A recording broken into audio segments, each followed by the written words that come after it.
Yau mun sauka ne a daular masarautar Bauchi, masarauta mai cike da tarihi, masarautar da take da kimanin shekara 220 a yau da kafuwa, inda mun shaida muku a baya wannan masarauta addinin musulunci shine ya assasa wannan daula.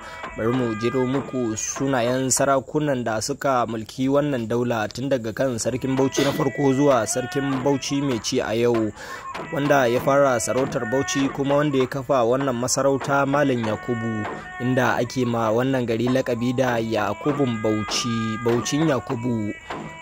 Bayansa sai sarkin Bauchi na biyu, sarkin Bauchi Ibrahimu. Daga sarkin Bauchi Ibrahimu sai sarkin Bauchi na uku, sarkin Bauchi Usmanu.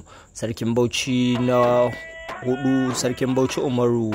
Sarkin Bauchi na biyar, sarkin Bauchi Muhallayidi. Sarkin Bauchi na shida, sarkin Bauchi Hassan.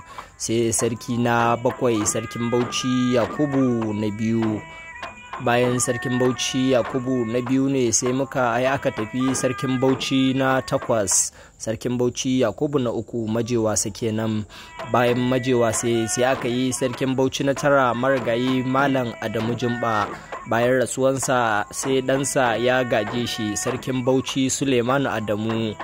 Bayan sarkin Bauchi na goma, Dr. Sulemanu Adamu, sai sarki mai ci a yau dan Sulemanu, Dr. Luwan Sulemanu Adamu CFR, wanda yake da shekara 13 a karagan mulkin Bauchi. Sarki na 11 ya kafa tarihi da akasari ba a ma san da shi ba a wannan daula.